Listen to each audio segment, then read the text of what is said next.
안녕하세요, 유수입니다. 오늘은 흔들리는 30대를 위한 언니의 독설 김미경 선생님의 책을 들고 왔습니다.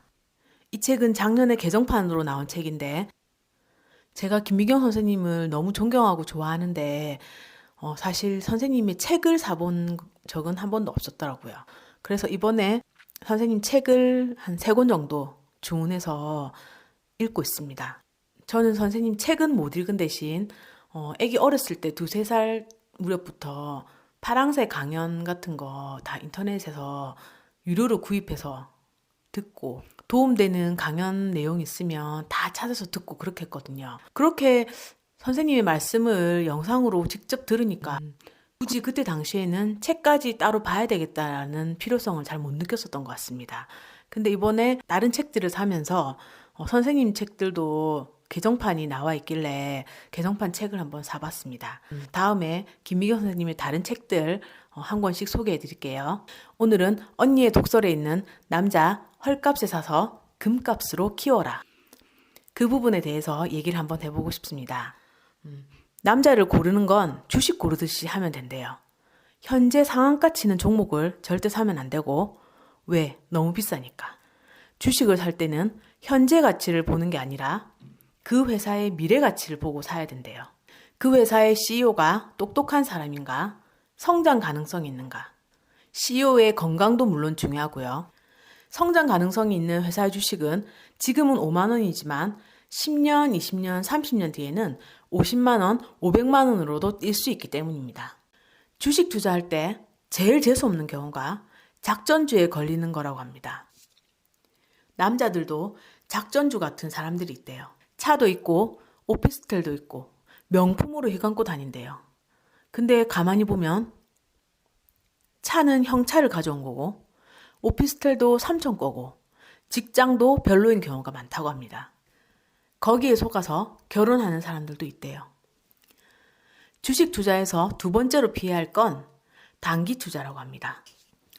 올해 안에 2배로 뛴대 그러면서 투자자를 모집하면 사람들이 막 몰려요. 그런 식의 단기 투자는 안 되는 겁니다. 워렌 버핏이 세상에서 가장 좋은 투자법이 장기 투자라고 했다고 합니다. 여기에 작전주 얘기가 나와서 제가 저희 남편을 처음 만났던 날이 생각났습니다. 그 이야기를 해드릴게요. 제가 남편을 친구에게 소개받은 날이 개천절이었습니다. 공원이 보이는 레스토랑 창가 자리에서 만났는데 일단 인상도 순하고 사람도 괜찮아 보이고 대화도 잘 통하는 편이어서 분위기 좋게 밥 먹으면서 얘기 나누고 제가 그때 차가 없었거든요.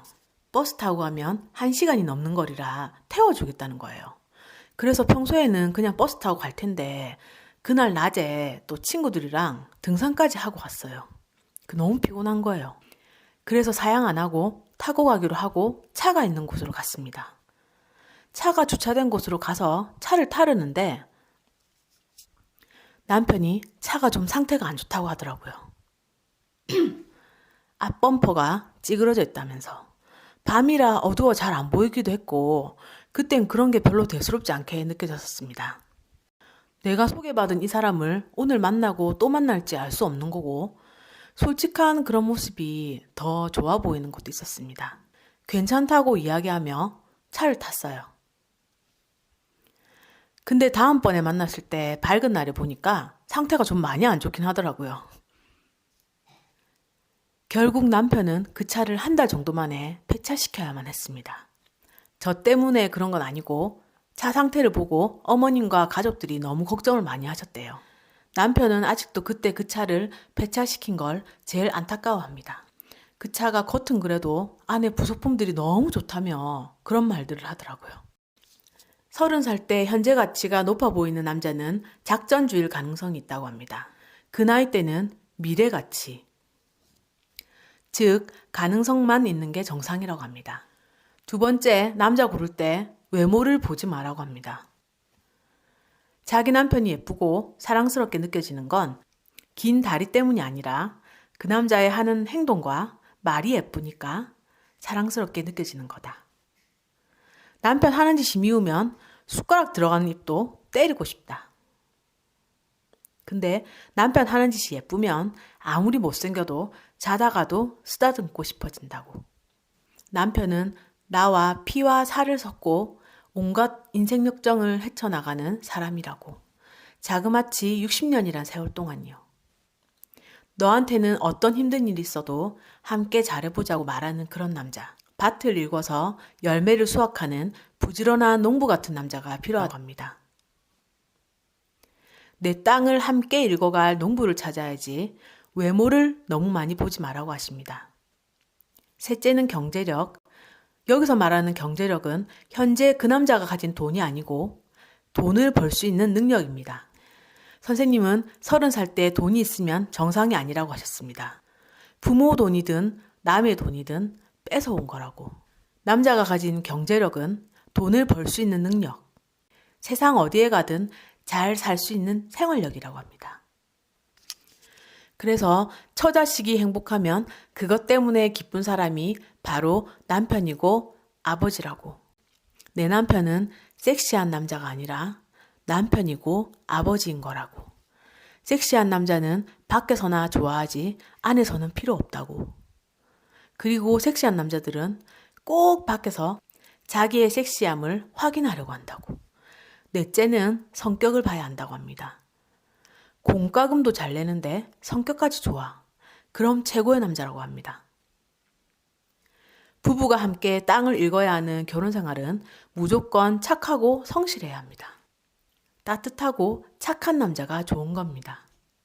그런 남자는 나한테만 그러는 게 아니라 내 친정 식구한테도 착하게 굴고 자식한테도 따뜻하게 대합니다.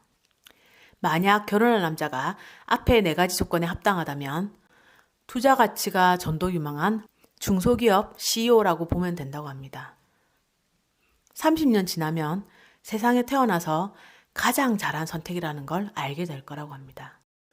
저는 개천절 그날 앞범퍼가 많이 찌그러진 차를 당당하게, 심지어 그 차를 너무나 아끼는 남자를 만나 결혼했고 12년째 너무 잘 살고 있습니다.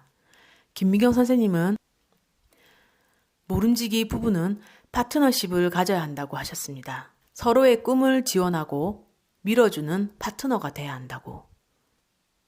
그래야 가정이 건강할 수 있다고 하셨습니다. 가정의 건강을 위해 굳이 가난한 남자를 선택해서 결혼했다고 하셨습니다. 저도 가난한 남자를 만나 결혼했습니다. 부모님은 항상 제게 그런 말씀을 많이 해주셨어요. 넌 알아서 잘할 거라고. 그런 말씀을 많이 해주시며 믿어주셨습니다. 그래서인지 나에게 잘 맞는 남자를, 좋은 사람을 내가 잘 알아볼 거라는 확신인지 믿음 같은 게 있었던 것 같아요. 그 느낌은 틀리지 않았고 우리 부부는 서로의 꿈을 지원하고 밀어주는 최고의 파트너가 되어 살고 있습니다.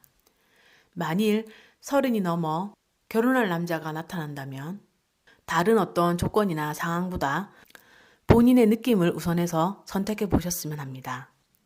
나의 사람 보는 안목 그리고 나의 느낌을 한번 믿어보시기 바랍니다. 아마 그 안목과 느낌이 틀리지 않을 겁니다. 오늘은 개정판 언니의 독설 함께 했습니다. 오늘 하루도 수고하셨고 다들 편안한 밤 되시길 바랍니다. 감사합니다.